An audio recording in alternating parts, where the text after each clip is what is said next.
Olá, como está você? Tudo bem, professora Patrícia? Ai, hoje eu vou tentar fazer sem óculos, para ver se eu Tá. Eu tô consigo. aqui, esse meu é o que fica direito. Ah, tá bom. Olha, vamos cumprimentar as pessoas, minhas amigas aqui chegando, a minha amiga Roberta, aí, tá vendo? Esse é o ruim de não estar com óculos, mas eu estou conseguindo ler. Vamos agora iniciar a nossa live? Vamos lá. Olha, primeiro, eu sempre falo do objetivo da nossa live. Qual que é o objetivo? Que todos os convidados que eu estou trazendo são pessoas que me inspiram. Então, eu quero trazer essa inspiração para todas as pessoas que estão assistindo nossa live. Porque eu acho que estamos passando por um momento muito delicado, tanto nos direitos do trabalho, quanto na vida. E todas as questões que estavam difíceis no direito do trabalho, que já não estavam de forma tutelada, agora emergiu. Emergiu com um farol enorme. Olha quem entrou aí, a Francesca, a nossa É, amiga. Então, esse é o propósito, trazer uma reflexão sobre toda a luz que abriu no direito do trabalho.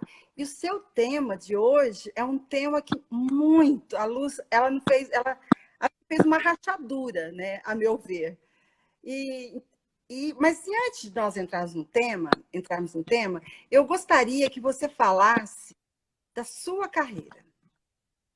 E porque a sua carreira ela vai ilustrar bastante para muitos jovens que estão buscando e para as pessoas que estão assistindo. De início, eu quero dizer para você que é um grande prazer tê-la aqui. obrigada, professora Patrícia. É um prazer enorme estar falando para alunos, porque eu sei que também tem alunos, para colegas, para amigos que estão. Eu estou vendo aqui também, por exemplo, que uma das minhas assessoras está nos vendo também, e a Rosinha. Então, assim, é uma honra para mim. Eu agradeço muitíssimo o convite e essa oportunidade. Eu gosto de falar do meu trajeto no direito, porque, na verdade, é assim, desde quando eu era pequenininha, um dia, apesar de eu ser grandona, eu já fui Você já foi pequenininha, já, né? eu, pequenininha, eu já devo ter tido, não lembro, mas pé 34, 35, 36, entendeu? Ou em algum momento eu fui pequenininha. E, e eu adorava jornalismo, desde os meus 5 anos, né? Até comentei com você sobre um Sim. brinquedo que havia sobre imprensa, e era o meu sonho. Então, desde os meus 5 anos, eu sabia o que eu queria. Olha como é o destino. E eu fui atrás desse sonho.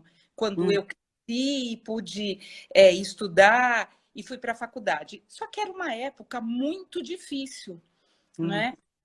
Politicamente muito difícil. Era a ditadura, enfim, eram os anos 70, 75, 76, não é?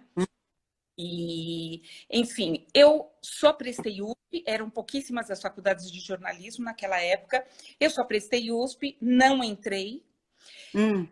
E agora? E vendo os meus amigos todos, minhas amigas todas entrando na faculdade. E aí tinha um vestibular ainda, que era o vestibular do Mackenzie, da Faculdade de Direito, e as minhas amigas ficaram na orelha e eu achava o direito, assim, um curso conservador, um curso que não ia fazer o que eu queria na minha vida, não é? Então, o que eu fiz? Eu fui prestar a faculdade no direito, entrei, mas comecei a fazer. Na metade do ano, eu passei em jornalismo e comecei a fazer jornalismo e direito. No terceiro ano da faculdade, eu fiz jornalismo até o terceiro ano, só que eu me apaixonei pelo direito.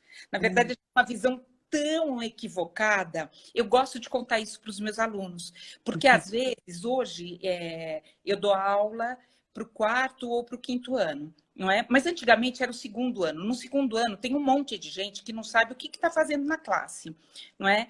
E às vezes a gente confia um pouco no destino também, e outras coisas vão se abrindo. Eu não gostava, eu era uma aluna que não gostava de direito administrativo.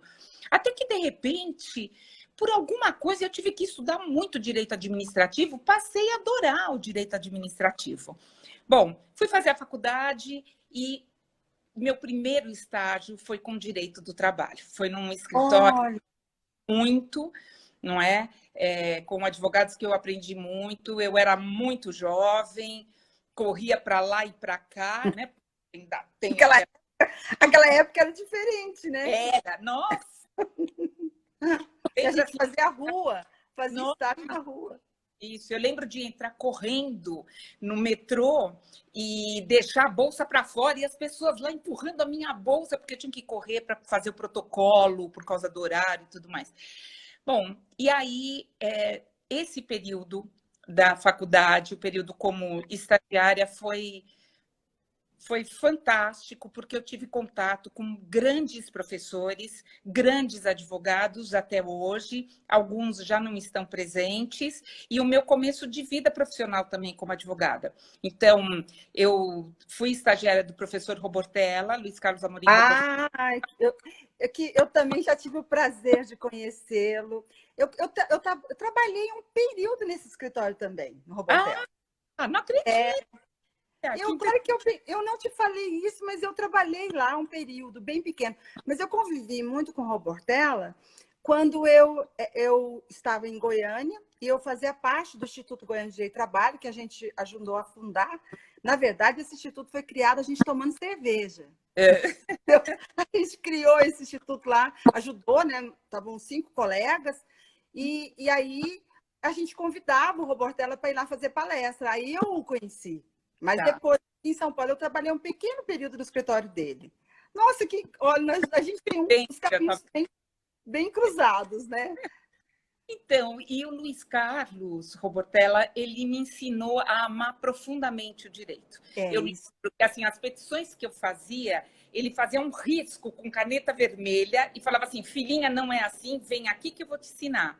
Olha que bonitinho. Eu fui na escola como estagiária também, e isso foi muito importante na minha vida, né? O Luiz Carlos, ele tem, assim, um papel fundamental, da mesma forma que mais tarde o professor Cássio Mesquita Barros, na área acadêmica, eu fui pelas mãos dele para a PUC.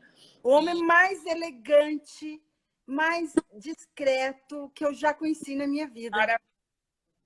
Maravilhoso. Então, assim, o amor pela área acadêmica foi através do professor... Olha o Túlio Massoni entrando aí. Tá vendo? E o amor feito do trabalho foi o Luiz Carlos que me levou pelo caminho, né? E nesse meio desse caminho, eu conheci o professor Amaury Mascaro Nascimento. Eu lembro a primeira vez que eu tive com ele pessoalmente, era um congresso em Sorocaba, e eu fui buscá-lo no hotel. E eu tremia tanto, não é? Porque, assim, era tão fantástico, era um ídolo, não é? Então... Nossa, eu não posso falar nada, porque, para mim, eu tenho uma experiência com ele que ele me ensinou num ato. Eu fui buscá-lo no aeroporto, em Goiânia, aí eu fui deixá-lo no hotel, porque ele ia dar palestra. E era um hotel mais chique de Goiânia, o Castros Hotel. Até hoje é um dos hotéis mais chiques. Ele chegou e aí ele parou na recepção, a menina da recepção estava ocupada, aí eu fui falar para ela, né, para ela atender. Ele falou assim, aguarda, ela está trabalhando. Esperou todo o tempo da menina, uma coisa mais bonitinha. Olha que elegância. Não, ele era uma graça e, assim, um modelo para a gente. E como outros advogados também, enfim. Bom, O Magano, né, que você também conheceu, Otávio Bueno Magano. Claro, imagina, doutor Magano, lembro de situações de conversa, assim, papo delicioso, enfim.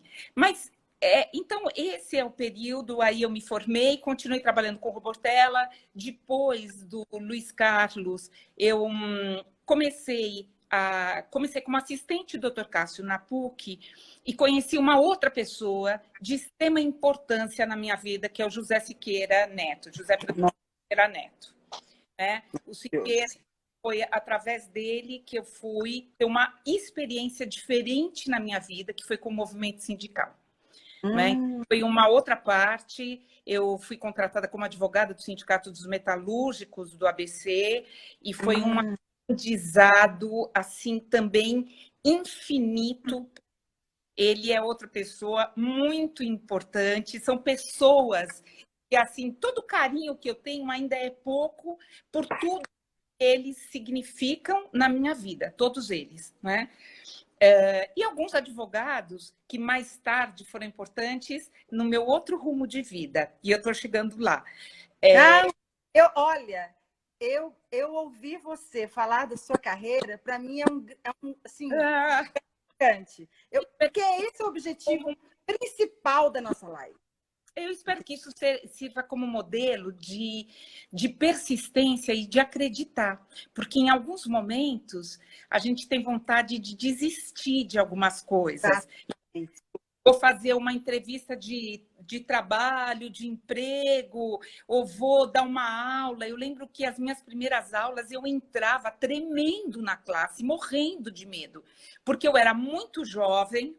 Os alunos também eram jovens, a diferença de idade da gente não era tão grande. E eu tinha medo mesmo. É como se, de repente, o mundo fosse cair. Você fala assim, o que eu estou fazendo aqui? Né? É isso que é o objetivo da live, passar esses medos e ver que você ultrapassou para as outras pessoas que estão com medo. Não, eu vou conseguir. É esse o objetivo. É a primeira sustentação oral. A primeira sustentação oral que todo mundo chega...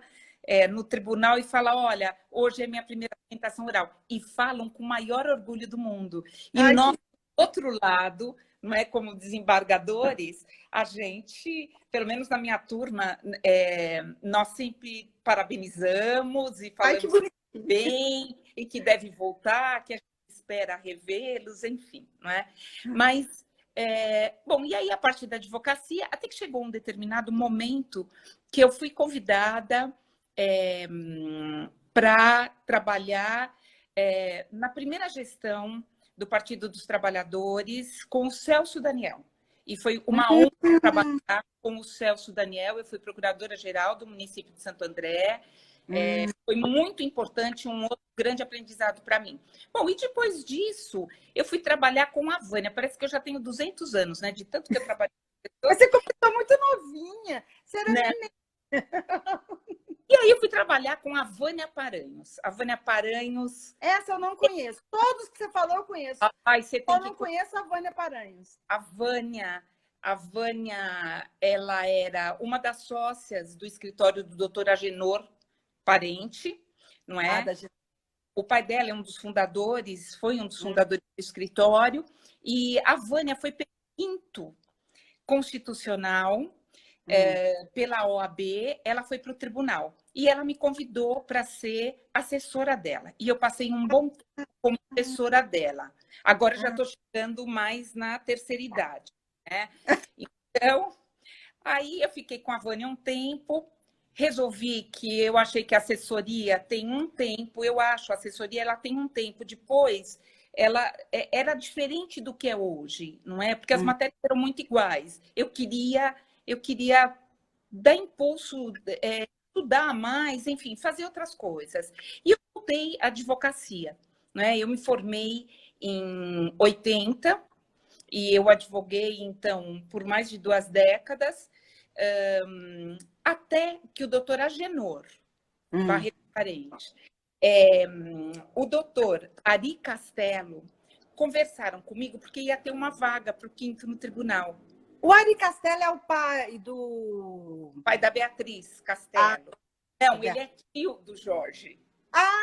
Isso que eu queria falar. Tio do Jorge. Que será? Você sabe que o Jorge também será meu convidado, né? Que coisa boa! O Jorge é fantástico, é muito... Eu só ouvi pessoalmente 2 vezes, mas eu gosto tanto do caráter dele, da forma de conduzir. Ele é muito autêntico e tem uma modelo. Ele tem um modelo dele. Ele tem um modelo do Ari. O Ari é assim, um baita advogado, fantástico. Inclusive, assim, se eu não visse o Jorge, às vezes em sustentação, eu ouço o Ari. O mesmo tom de voz, a mesma entonação, são grandes advogados e o Jorge no mesmo caminho do grande Ari Castelo querido, como do doutor Agenor, então, que vieram conversar comigo e eu resolvi disputar o quinto pela OAB.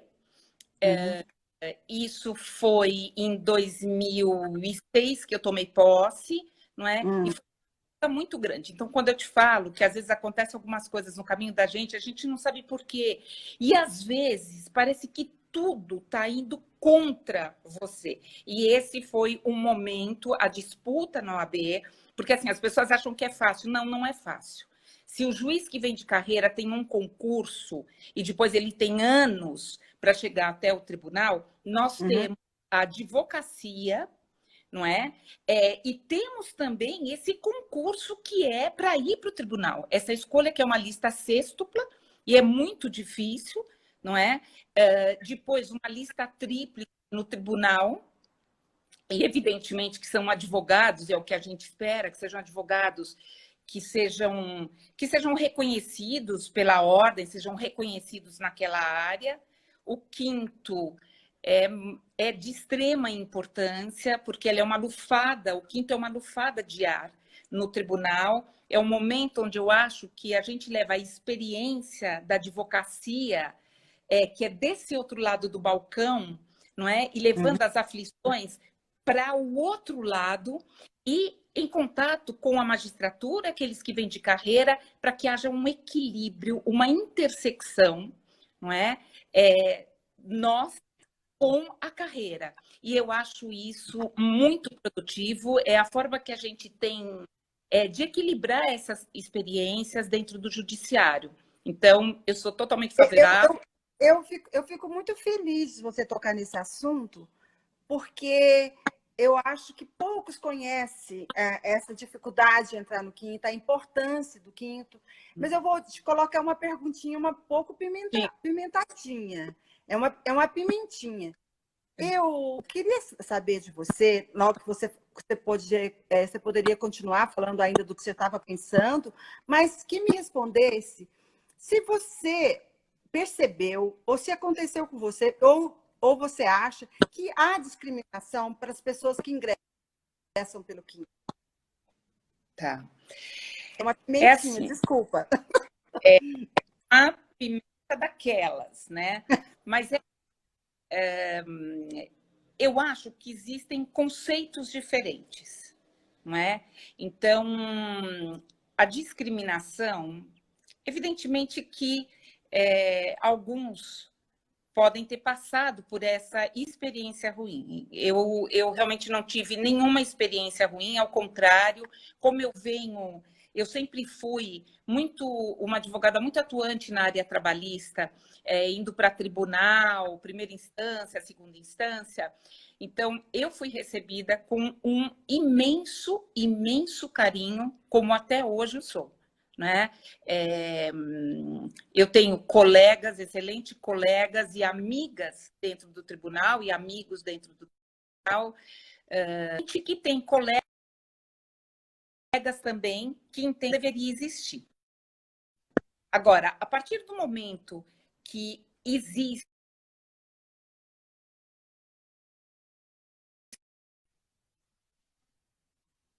nós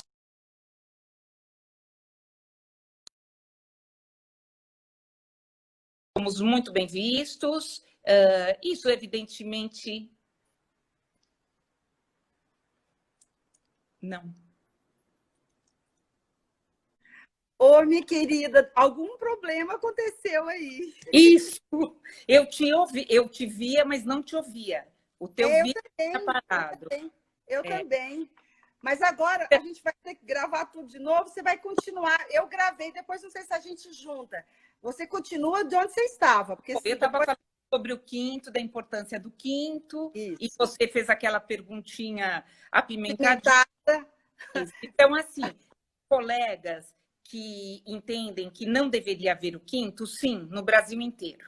Não é? Existe a associação de magistrados que entendem que não e fazem uma força para que realmente isso tenha um fim. Não é? Outros não, outros entendem que realmente é uma oxigenação, é um arejamento, e volto a falar, eu sempre tive um acolhimento muito grande, não é? No tribunal, que é daqui da 2ª região, em outros tribunais eu estive também, então, é assim... Você acha que a maioria entende que não? Acho. Acho. Então, entendi. Então, é muito difícil para quem não tem não teve como você teve essa abordagem assim, de ser recebido da forma. Não, então, eles recebem todo mundo muito bem, mas é uma coisa, é você ser bem recebida, as pessoas serem educadas, serem carinhosas com você e reconhecerem o teu trabalho, te reconhecerem como profissional também e te tratarem de igual para igual. Não, isso não tem diferença, mas é uma postura, é a mesma coisa que eu ser contra, por exemplo, eu não gosto do Palmeiras, porque eu sou corintiana, entendeu? Entendi. Ao estádio do Palmeiras, eu sei que serei bem recebida. Entendi. Então, é dessa forma. Mas o quinto é algo que eu acho que tem que ser debatido. Isso também tem muito a ver com uma história cultural. Às vezes, a minoria de alguns colegas que foram pelo quinto talvez não tenham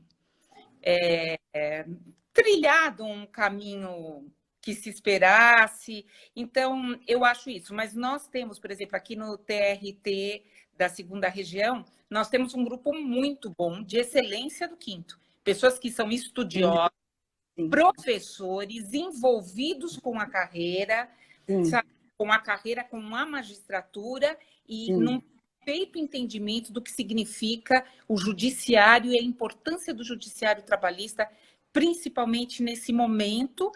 Concordo. Então, assim, eu tenho grandes colegas juízes, grandes colegas, assim, que é vocação.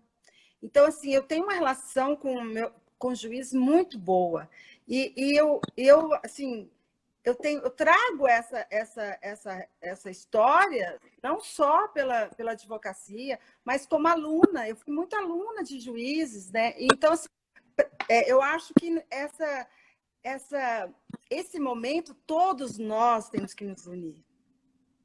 Esse é um momento que o direito do trabalho, ele está se revigorando. isso. Alguns falam que ele está renascendo. Ele não morreu para mim nunca, né? Então, eu não gosto dessa palavra renascendo nele, não. É um revigor. E por isso que um dos motivos de eu fazer a live dessa forma é para restabelecer o vigor. Esse vigor do direito do trabalho, de unir todos e que a gente possa se basear na ciência, fortalecer a ciência, fortalecer todos os nossos conhecimentos, os advogados, os juízes, o procurador, todos os auditores do trabalho, todos foram desmerecidos nesse período.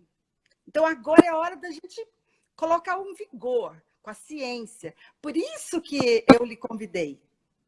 Entendeu? Agradeço a oportunidade de estar falando. Porque você é uma pessoa apaixonada. Sou. O direito, realmente, o direito do trabalho, para mim, assim, quando eu descobri o direito do trabalho, mudou, né? São épocas da vida da gente, então eu sou mesmo. O direito é uma paixão na minha vida, com toda aquela minha vontade lá de pequena, de querer ser jornalista, o direito é uma paixão na minha vida, o direito do trabalho, eu realmente não consigo me ver sem isso, né?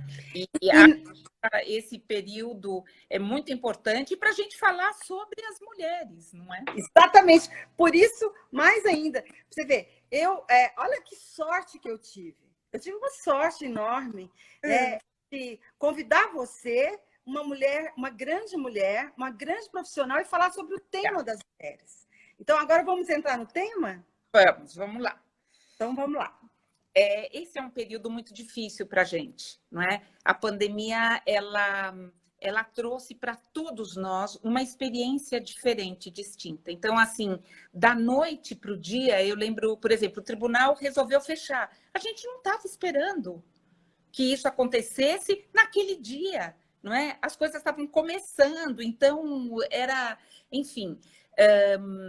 Então, eu acho que essa pandemia revolucionou a vida de todos nós. Concordo. Nós tivemos que nos sujeitar a um isolamento social, algo muito diferente, algo que a gente não estava acostumado, não é? E que trouxe um impacto muito grande. E um impacto diferente para homens e mulheres, não é? Sim. Nós tivemos um natural. Se a gente for pensar, toda a parte da higienização de frutas, legumes, verduras, latas e tudo mais, que a gente tinha uma forma de higienizar tudo, não dessa forma, passando álcool gel nas latinhas, lavando batata por batata, tomate por tomate, não é? Então, assim, e eu falo isso, e eu lembro tanto da minha irmã, ela faz assim, uma higienização em tudo, milímetro por milímetro, não é? Então, eu acho assim que essa pandemia ela impactou, inclusive, num outro olhar. Olha só a importância do SUS. O SUS que queriam acabar outro dia, não é? Que provavelmente teria ido mesmo por um outro caminho, outros passos. Olha a importância da educação. Nós temos creches fechadas, escolas fechadas. Veja, tudo isso com impacto para a mulher, não é? Não que para o homem também não tenha, mas eu vou falar daqui um pouco. Afetou profundamente as relações de trabalho. Quantas medidas provisórias? Nossa, Lei de medida exaustivamente. provisória que caduca, não é? Então, assim, é algo muito novo, muito diferente. Eu acho que tudo isso, além do mais, afetou algo que é fundamental, não é? Que é a coisa carinhosa. Nós estamos longe dos nossos familiares. Hoje, pela janela do meu apartamento, eu vi o meu sobrinho. Sabe? Não dá isso. Então, isso tudo é muito difícil. Tem os meus outros 2 sobrinhos, eu tenho 3 sobrinhos. Os outros 2 eu não vejo. Eu tenho notícia por aqui, como a gente está fazendo. Mas, assim, são 4 meses, não é? Então, esse distanciamento, ele afeta também. Eu acho que nós tivemos um primeiro mês que tudo era um bocadinho diferente, então não foi a gente continuar. E o segundo, e a partir do segundo mês, todo mundo começa a enlouquecer, não é? Você está me ouvindo?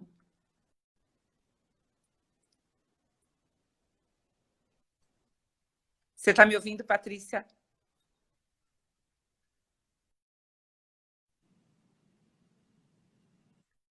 Porque deu uma congelada na tua imagem. Agora acho que voltou um pouquinho. Não é na minha internet, eu acho que é no próprio Instagram. Porque a minha internet está ótima. Eu estava Tá, te a ouvindo. minha Pode também. continuar. Então, assim, o que a gente pensava antes, né? O que a gente pensava e o que a realidade está trazendo para a gente. E aí eu entro no caso do teletrabalho, do home office, e o que isso traz consequências para homens e mulheres, para jovens e adultos. Mas o que acontece com a gente, com as mulheres, não é? Nós temos uma cultura machista. E nós temos, então, historicamente, não é, o machismo prevalecendo na educação de toda criança. Às vezes a gente vê textos, às vezes uma matéria, uma propaganda com um cunho machista muito grande. E o que ocorre nesse momento com a gente, com as mulheres? O trabalho está sendo dividido, então é assim, uma coisa é a divisão do trabalho, é compartilhar A outra coisa é vamos dividir o trabalho entre o casal, seja mulher com mulher, homem com homem, mulher com homem. Né? Isso. Então, Os casais, né? casais. Então, Maravilhoso isso. momento aonde tem que ser igual. E o que acontece, assim, o que eu tenho pesquisado sobre isso? Eu tenho aqui as minhas colinhas, né, que estão aqui. Nossa, não dá, né? Sem colinha não dá. Tem colinha não dá, porque eu tenho aqui umas coisas muito interessantes. E então, o que tem acontecido? Por exemplo, tem uma pesquisa na Espanha com 7.000 pessoas, aonde eles perguntaram para essas 7.000 pessoas, que eram casais, né, família, como é que estava sendo o trabalho. E aí, o que se via? O homem fazia alguma coisa? Sim, o homem faz alguma coisa, sempre as compras do mercado, como regra geral. E a mulher fica com o pior. Veja, eu não estou falando que não tem, eu tenho amigos que estão dividindo todo o trabalho, perdão, todo o trabalho com os maridos, com os companheiros, as companheiras. Então, isso ocorre. Não é? Deixa eu tomar um golinho aqui de água, que a garganta... Não, tem que beber água. Que a nossa live hoje ela vai durar um pouco mais, porque ela teve aquela interrupção, depois eu vou juntar tudo. Tá, ó. Então, é assim, o que a gente está vendo é que essa autonomia entre tempo e flexibilidade para a mulher, ela está sendo mais difícil. Isso vai ter consequências lá na frente, que é um adoecimento maior e um adoecimento mental. Depressão, e dores. Veja, não que os homens também não vão Não ter. seja, né? É uma exaustão, né? Uma exaustão. Mas, claro, agora o que está acontecendo? Todo mundo dentro de casa. Aquilo que era para a gente algo, uma exceção e muito moderno, que era o teletrabalho ou home office, que isso poderia acontecer uma vez ou outra, e não todos os dias nós sermos obrigados a trabalharmos de casa, isso tem uma consequência muito grande. Veja, eu sou sozinha. Quando eu estou aqui na minha casa sozinha, eu fazendo coisas que eu não fazia, limpando a casa. Por quê? Porque eu tenho uma pessoa que me ajuda.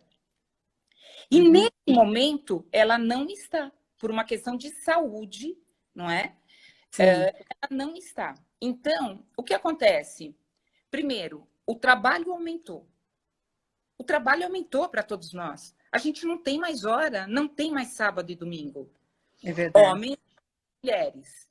Que mais? É Quem tem filhos? Quem tem filhos?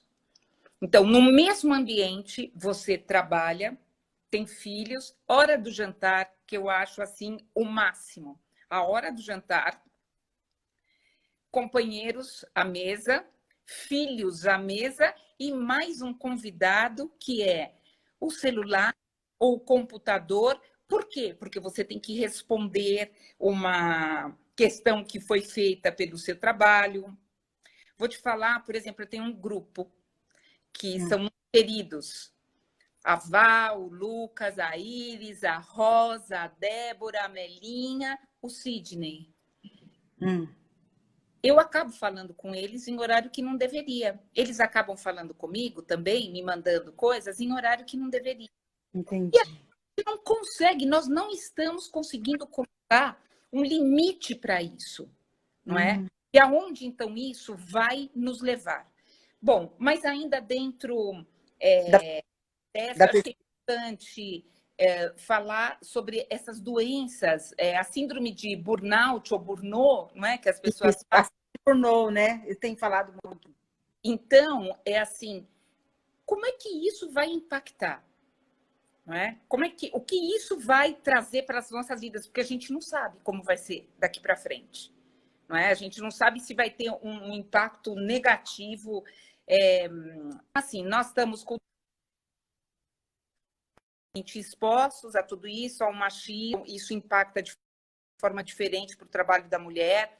Aliás, sobre isso, só queria fazer uma observação que ontem a gente conversou também assim por cima, que é a plataforma de Pequim, os 25 anos da plataforma, não é? E que é sobre a igualdade de gêneros. A plataforma de Pequim, ela vem de lá de 95 e através, por exemplo, cada país tem a sua forma de se reinventar ou de combater o que vai contra as mulheres ou trazer uma igualdade de gênero, mulheres e homens, crianças, meninas. A plataforma de Pequim é uma forma de empoderamento das crianças, de mulheres e de meninas, não esquecendo dos meninos, dos homens, mas é para trazer um olhar para eles de igualdade, para que eles não repitam aquilo que a gente tem visto, não é? Que é um machismo onde homens podem muito, mulheres não. A gente não pode esquecer, por exemplo, nós temos diferenças salariais, mesmo entre executivos e grandes executivos, não é? Entre homens e mulheres, diferenças salariais de até 25% a menos. E daí eu imagino o que acontece com trabalhos braçais, não é? Com trabalhos que são invisíveis, que a gente não faz ideia, e essa pandemia trouxe algo muito interessante sobre isso, né? Mas eu estava falando sobre essa pesquisa da Espanha, da que Espanha. Do Centro de Estudos de Gênero de Barcelona, né? Que então, é muito importante. Eu gosto muito dessa situação que você coloca a parte empírica, né? E a pesquisa dá isso, né? Isso. São duas, são as mulheres que arcam com a maior parte dos que, então, aquilo que eu falei do supermercado, não é? Que acaba no supermercado, nessa pesquisa que apareceu. E também outras pesquisas que foram feitas de concílios de centros na Espanha, coordenados por departamento de Sociologia e Antropologia. Você está ouvindo?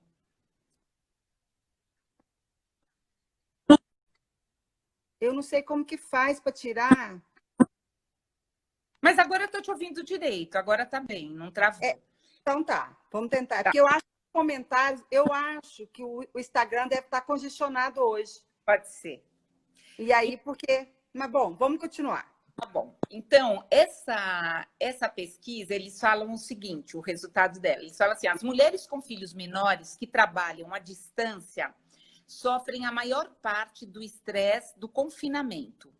As mães sentem que estão o dia todo trabalhando, e aí vem a forma estratégica, porque os filhos estão lá durante o dia, pulando, você está tentando criar alguma coisa, enfim, para eles. E o que acontece? A gente vai trabalhar de madrugada. Eu estou vendo aqui que eles estão falando para desativar os comentários. É isso que eu quero fazer. Eu não sei onde é. Qual que é o lugarzinho que desativa o comentário? Deixa eu ver. Será que é aqui?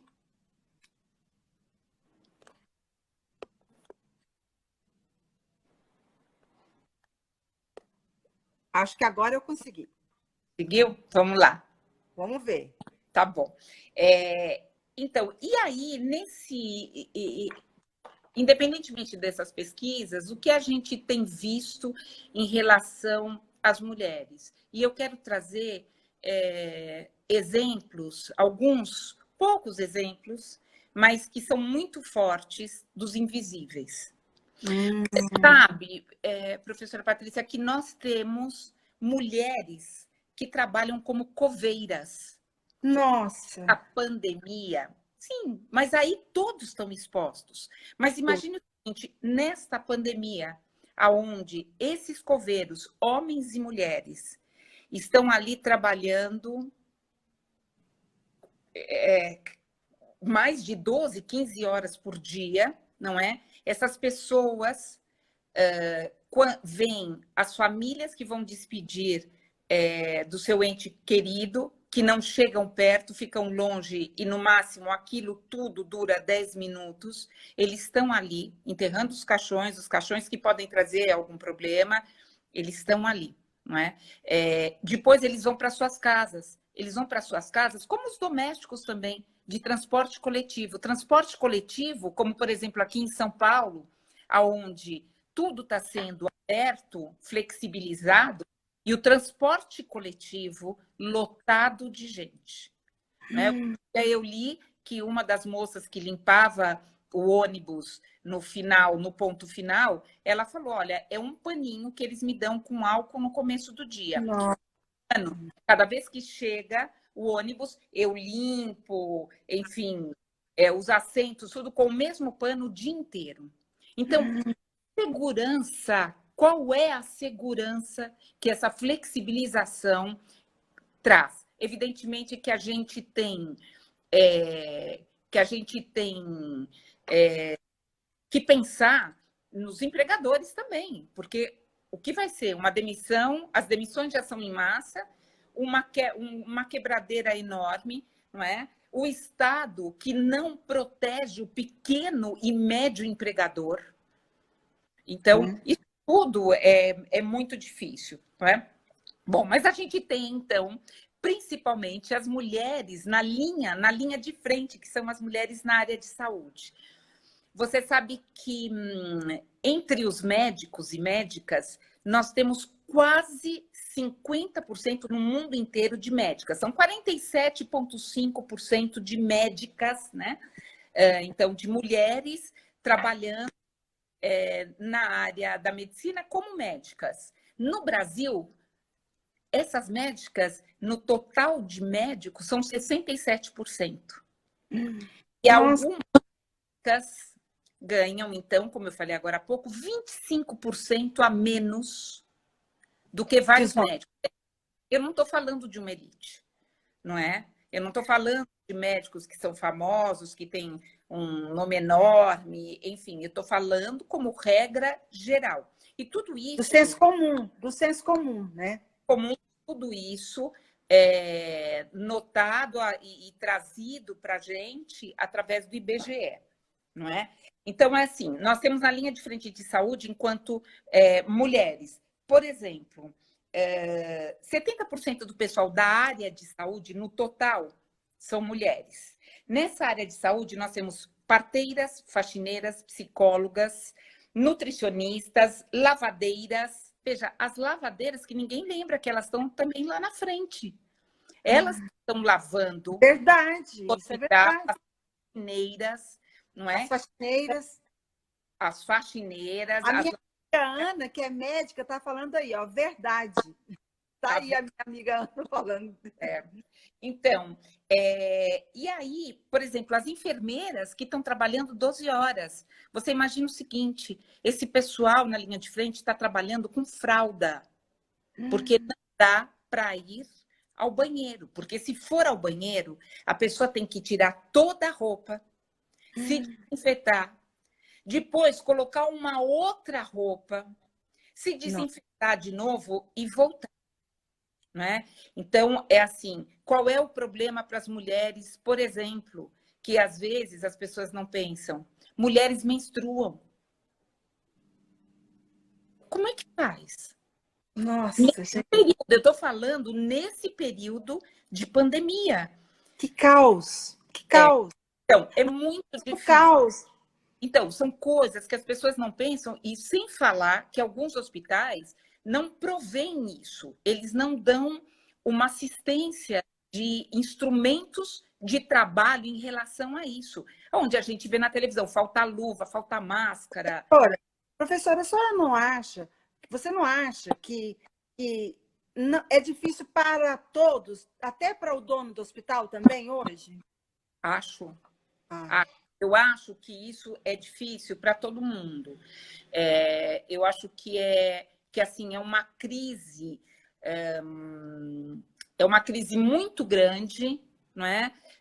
Aonde acho que o Estado largou. Olha, ontem a gente viu uma notícia que, por exemplo, a área de saúde usou, se eu não me engano, 1/3 só da verba que tem. Oi? Eu vou tentar tirar de novo, porque eu tirei e eles voltaram as perguntas. Eu não sei como é que eu vou fazer para tirar as pessoas entrando para parar de travar. Bom, Nós você vamos viu estar com esse problema, tecnologia. a Ana Moura que está falando aqui, ela está falando falta gente. E Essa é minha amiga que é médica. Então, mas veja só o que o Estado fez com a gente. E a gente, estou falando, empregadores, empregados, autônomos, sabe? Então, isso é muito complicado. Eu estava falando, então, dessa linha de frente e falei dos sepultadores, né? Da faxineira, né? Falou. Os catadores. Esse foi um período, agora está começando, mas aonde ninguém estava fazendo, podia fazer o lixo reciclável, mas ninguém ia sair catando latinha por aí, mesmo porque era difícil. Os bares fechados, lanchonetes fechadas, trabalhando só como delivery. Então, tudo isso. E aí eu vou para fechar só esses invisíveis que eu estou falando do trabalhador doméstico. Isso, né? é muito importante. Então, ontem foi o dia do trabalhador doméstico. Ontem, o trabalhador doméstico. E, assim, a minha preocupação, que eu até ponderei com você ontem, é de nós falarmos daquele que não está protegido, né? Que é o avulso. O trabalhador... a empregada, autônomo. aquela que faz a faxina. Como que ela fará nesse momento? Algumas pessoas fizeram campanha para que ela que mantivesse o pagamento. E aquelas pessoas que não tiveram isso? Claro. Que situação elas estão passando hoje? Então, isso é muito difícil, sabe, professora Patrícia? Se a gente, para quem tiver o estômago para dar uma volta pela cidade, por exemplo, aqui em São Paulo, dar uma volta pela cidade, o centro da cidade, passar na frente do Largo São Francisco, ali onde está a faculdade. Sim. São centenas de pessoas que são jogados a qualquer coisa. Água estava chegando lá no começo do isolamento uma vez por semana. Aqui existem os padres, os padres... Sim, estão ajudando. Sim, e ali é um lugar, por exemplo, que a gente pode contribuir e tudo mais, não é? Mas são centenas de pessoas. A Praça da Sé lotada de pessoas, sabe? De pessoas pobres, miseráveis, que devem receber comida uma vez por dia, se receberem comida, não é? Então, tudo isso é muito complicado. Bom, e daí os domésticos? No Brasil, nós temos 14,6% de trabalhadores domésticos, de acordo com o IBGE. Então, é um grupo muito grande, não é? E desses 14 e pouquinho por cento, 92% são mulheres. Nossa. São mulheres. Então, e são mulheres, assim, são mulheres que são líderes em suas casas, Sim. que sustentam a sua família sozinhas. São mulheres com carteiras assinadas, com uma carteira assinada, CTPS assinada, e também sem ter carteira, são autônomos, são diaristas. E aí foi o grande problema, porque nós tivemos as medidas provisórias, uma legislação, uma normatização com redução de jornada e redução de trabalho também. Não é? Essa foi uma saída, antecipação de férias, para quem tem registro. Mas para quem não é registrada, como as diaristas, não. Então, essa é a minha preocupação e com certeza a sua. E assim, inúmeros trabalhadores que são avulsos, eles não recolhem INSS. Sim, não tem direito a nada. E aí é assim, se não tiver, a gente teve o benefício, o auxílio, não é? Que nem todo mundo... Mas até agora não sabe até quando, né? não é? E aí, essas domésticas, olha, por exemplo, o primeiro caso, porque é assim, se o empregador uma não tiver uma visão social do significado disso tudo na vida daqueles que estão ali no dia a dia e ajudando esses empregadores a terem as suas vidas também. Consegui. Tá. Aluna sua me ensinou como que eu fazia para desativar. Tá vendo? E aí, então, eu adoro meus alunos, são ótimos. Não é bom aluno? Pessoas, é muito bom. Essas pessoas, elas...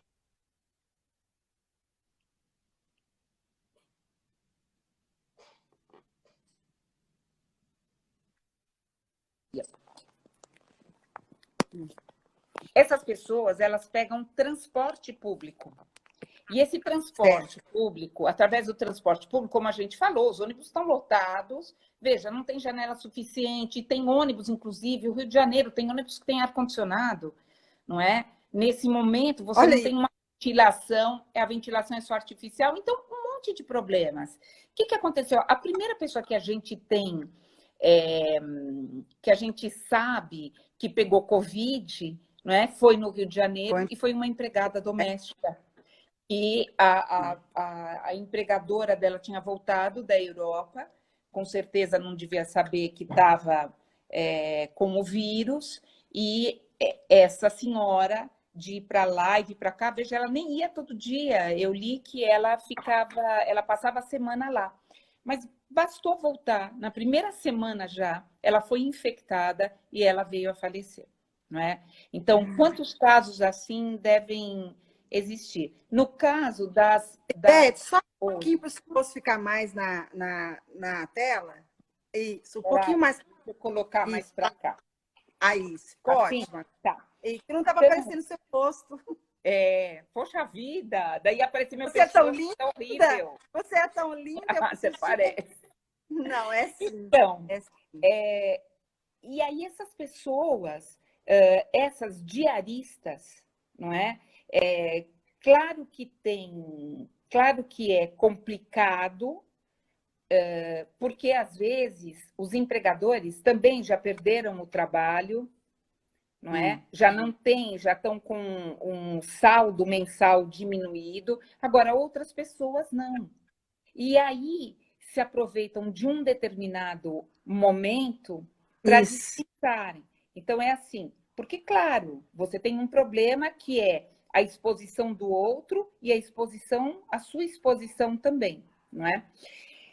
Bom, enfim, isso é uma situação horrível, não é? Atingindo principalmente mulheres. Existem ONGs. No Rio tinha um grupo específico para empregadas domésticas e para diaristas, onde as pessoas elas podiam depositar, fazer um depósito, enfim, para ajudar com alimentos e tudo mais.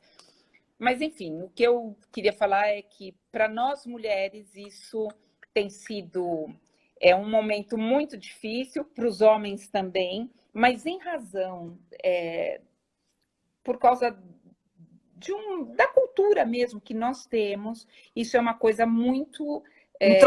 uma situação... Eu queria colocar mais uma situação para nós debatermos, que a gente agora tem um pouquinho mais de tempo, porque saiu e voltou, então a hora voltou. A questão da exaustão, a questão de a medida provisória dizer que não há como pedir horas extras, né? E também na lei do teletrabalho. Na minha opinião, quando eu fiz o resumo da medida 927, eu coloquei uma questão muito interessante para as empresas. Quais eram? Primeiro, tudo bem, está escrito lá que não tem hora extra. Mas, se for comprovado que o volume de trabalho aumentou, a exigência aumentou, com certeza poderá bater na porta do judiciário em razão do artigo 9º. Eu gostaria... Esse é um ponto que eu gostaria que você esclarecesse. Como que está o judiciário em relação a isso? O segundo ponto é que eu gostaria que você olhasse também a questão da exaustão por questões de ter que administrar a casa, a saúde, a educação dos filhos, mesmo com contribuição do parceiro, mas nunca é da forma que é, porque realmente não é só uma questão de postura, é uma questão de cultura, né? A cultura que a mulher que tem. A outra questão que eu também queria colocar, a responsabilidade da mulher pelos pais, pelos mais velhos. Então, são questões que isso tem que nortear o que nós estamos pensando. Então, assim, eu vi uma reportagem que uma trabalhadora ela foi dispensada porque nas reuniões o filho chorava. Uhum. Então, assim, como que seria isso do seu ponto de vista na questão do judiciário? Todos esses pontos que eu coloquei para você. Tá. Então, vamos lá. Das horas extras. Eu quero deixar claro o seguinte. Em razão da pandemia, do isolamento, da dificuldade de locomoção, nós ainda, por exemplo, na segunda instância, nós não estamos com esses processos ainda. Lógico. Tá? E nós temos, não, então, a primeira instância que está começando, com algumas coisas, eu acho ainda que não veio, eu acho que vai ser despejado uma bacia de processos, porque são muitas matérias, e veja, quando eu falo se eu falo em redução de jornada de trabalho, ora, é porque dá para reduzir, eu não posso ter hora extra. Aí, se tiver hora extra, ela não vai ser paga, mas a gente já não aboliu a escravidão lá atrás. Então, eu acho assim, que existem... o problema das medidas provisórias, quer dizer, já tem uma crítica minha, eu realmente fiz parte de um momento no direito onde eu aprendi os princípios do direito com um livrinho do Plá Rodrigues, maravilhoso. Né? Outro professor... Nós dois conhecemos pessoalmente. Isso. Eu tive o privilégio de ir a um congresso lá internacional quando eu morava em Goiânia, em Cusco. O professor Amaury me convidou e eu conheci o Plá Rodrigues pessoalmente. Você conheceu, né? Também, eu conheci ele em Turim, na OIT. Então, assim, os princípios mudaram. Claro que mudaram, desde lá. Veja, hoje, o princípio da dignidade humana, não é? A gente tem as fontes do direito também. A sociedade ela vai mudando, como agora também. Então, tudo vai mudando. Mas nós tivemos agora uma enxurrada de medidas provisórias, não é? Eu faço parte de um grupo que, assim, nossa, a minha solidariedade, aquele grupo de advogados que tem do Labor, que eles, assim, esperavam de madrugada medidas provisórias. Isso. Eu estou lá. Medidas... Exatamente. Então, você via isso, trabalho insano para todos eles, não é?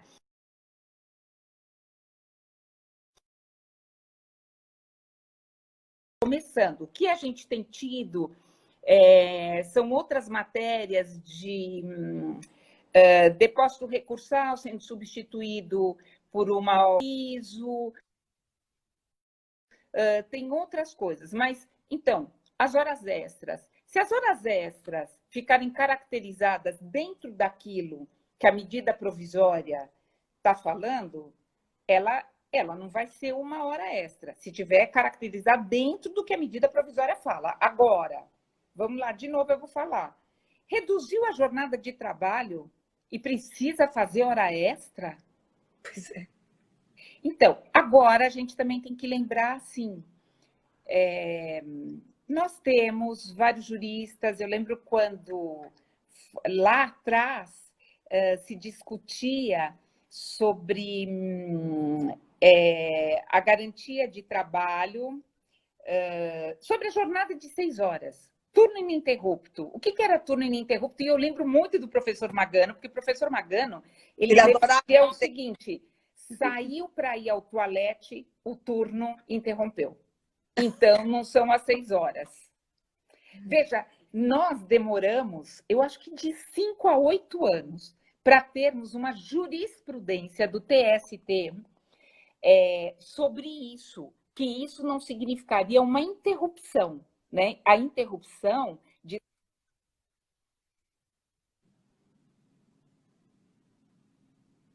Eu estou aqui com a bateria, a atividade da empresa, não é?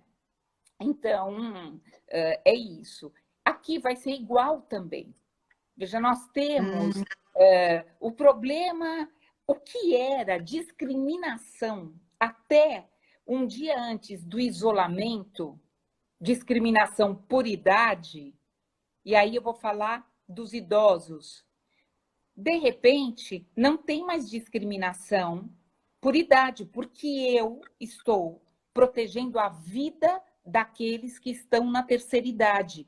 Por isso que eu não permito que essa pessoa volte ao trabalho. Então, o que era uma discriminação por idade, no momento de pandemia, pode não ser. Mas isso tudo eu acho assim que são matérias, hoje eu estava falando com uma colega do tribunal, são matérias que a gente vai ter que estudar muito e discutir muito e debater.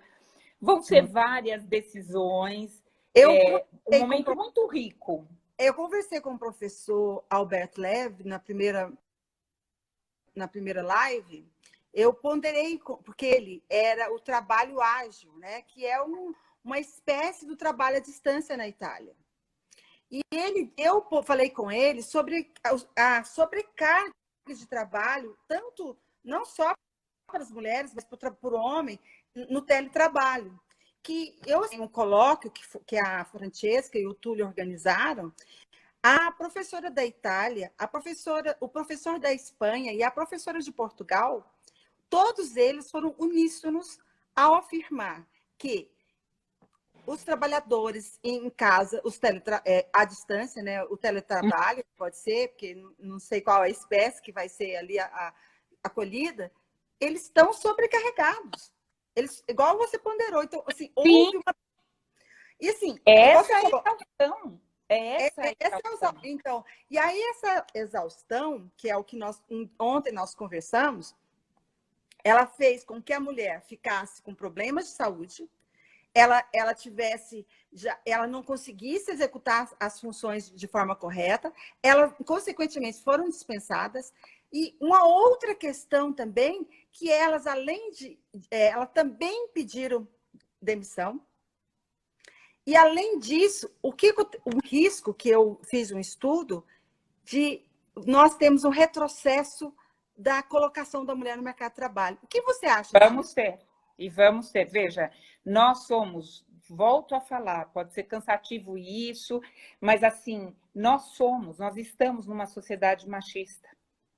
Nós estamos numa sociedade machista, não é? Então, por mais que nós convivamos com um grupo mais moderno de pessoas, a gente tem que pensar o que acontece no geral. Veja, você citou um exemplo que não foi no Brasil que isso aconteceu. Esse exemplo foi divulgado, aonde a pessoa ela foi demitida porque o filho ficava berrando mamãe, mamãe. Veja, ela está num local, uma sala.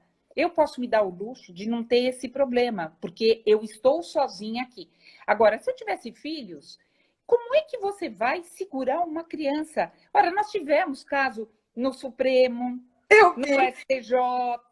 O neto foi lá pedir doce. Se eu fosse a neta do colega ministro, e o cachorro ia lá. Você viu a cena do cachorro? Sim, então, são coisas que a gente não tem domínio em tudo, não é? E ainda mais se tiver num ambiente pequeno. Então, isso é um problema, e o problema é o outro conseguir entender, ter uma visão diferente. Então, assim, o que não é? Qualquer coisa para sobreviver, qualquer trabalho, ou eu tenho que preservar a vida. E a gente está vivendo esse momento. Então, tudo que era muito legal, que a gente achava de teletrabalho, mesmo sabendo, olha, você vai dar aula, mesmo sabendo dos riscos, você fala para o aluno e tudo mais, agora, com essa experiência, e que foi uma experiência da noite para o dia, e de uma forma violenta, que traz exaustão, porque não, nós ainda não conseguimos ter essa divisão de tarefas, aonde, então, de novo, vou falar de novo, culturalmente, a sociedade machista, culturalmente, nós, mulheres, somos machistas. Sim, concordo plenamente com você. Claro, nós educamos. Toda hora eu tenho que me rever. Sim, sim, às vezes É a gente... estrutural, né? É estrutural. É estrutural. Então, quebrar esse limite é muito difícil, entendeu? Porque isso ocorre nas grandes organizações, nas pequenas organizações, dentro do contexto familiar, não é? Onde, por exemplo, as famílias, pais privilegiam filhos, homens. Então, por exemplo, na hora de escolher, você tem, sei lá, um casal, você tem gêmeos. A menina e o menino fizeram 18 anos, só dá para comprar um carro. Olha, eu vou dar o carro para o seu irmão, mas ele vai emprestar para você. Sabe, Olha são só. coisas pequenas, mas Na minha infância, eu não podia brincar brinquedo de homem, que era considerado de homem, que, ao meu ver, não era. Uhum. Eu não podia brincar. Aí você vê, isso fica introjetado. É. Você sabe, eu tive pais maravilhosos, né? Pai e mãe, a mãe não está mais aqui, e com uma visão assim, eu não lembro disso, mas porque também, por exemplo, eu não lembro do meu irmão jogando futebol, porque o futebol lá em casa não era uma coisa assim. Mas é assim, são circunstâncias, então, de novo, culturais, que são repetidas e que seus pais repetem e que a gente agora começa a tomar consciência. Olha, quando falam assim, o que é correto falar ou não, eu vou chamar a pessoa de gorda, vou chamar a pessoa de quatro olhos, entendeu? Aí você fala, mas qual é o problema? A vida inteira chamou, ele nunca Não, se tem que incomodou. Mas a parar. pessoa, a sociedade mudou e você sabe que não se faz isso, entendeu? Exatamente. Tem que educar toda Então, hora. mas isso é difícil. Então, a gente tem principalmente agora nessa área pandêmica, não é? Eu acho que isso da mulher veio muito forte e se estabelecendo muito forte. E homens, então, naquelas pesquisas, duas pesquisas da Espanha que eu vi, nos Estados Unidos também tem uma pesquisa no mesmo sentido, porque depois os homens eram perguntados, né? Homens que estavam ajudando a passar ferro, a lavar roupa, a passar pano no chão e tudo mais. E aí eles falavam, mas como se consegue? Como é que dá para fazer tudo isso? Né? Porque, claro, existe um excesso e aí é exaustão. Então, o que a gente está vendo é assim, se você conversar com terapeutas, psiquiatras, psicólogos, você vai perceber que isso é corrente nas lives deles e tudo mais. Eu vou, Falar em setembro, eu vou trazer duas psicólogas para falar sobre essas coisas. Em setembro. Isso é super importante. É muito importante. Além disso, tudo que você falou, também temos o aumento exponencial da violência, né? Sim, sem dúvida alguma. Olha, deixa eu ver aqui na minha cola, porque eu tenho essa vantagem também de falar, tá aqui. A mulheres e violência doméstica, não é? Aumento de 50% em vários estados, principalmente São Paulo e Rio de Janeiro. 50% na violência doméstica, por causa do confinamento, não é? Olha, A 2 minutos, 50% teve um aumento nas grandes capitais, não é? Então, eu pesquisei São Paulo e Rio de Janeiro, especificamente 50%. A cada 2 minutos, uma mulher é espancada. A cada 2 minutos, uma mulher é espancada. Meu.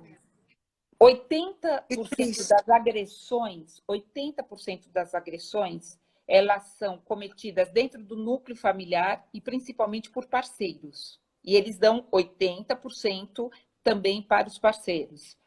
Feminicídio aumentou em 22% durante esse período. E entre março e abril, só entre março e abril, são 2 meses, 143 casos. Então, essa violência doméstica, por causa do confinamento, onde, às vezes, um casal consegue tocar a vida, justamente porque não está às 24 horas por dia ali, eu fico pensando que não deve ser fácil mesmo, não é? Mas é um momento onde deveria ser diferente, de descoberta do casal, né? De uma redescoberta. Para algumas pessoas, não é? Porque nós vamos ter que encerrar daqui a pouquinho. Daqui a pouquinho nós temos que encerrar. Não, já acabei. Mas no final, né? Eu gostaria de agradecer todas as pessoas que nos acompanharam.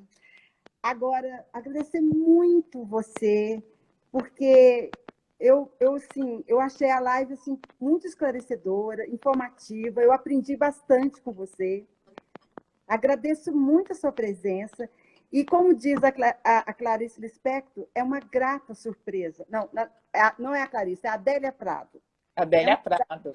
É uma grata surpresa estar com você. Professora, eu agradeço profundamente o convite.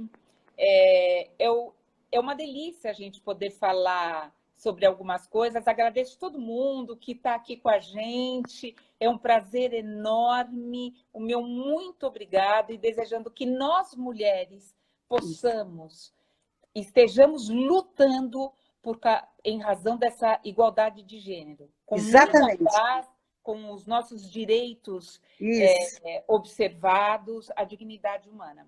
Porque só através da igualdade a gente vai ter paz. Isso.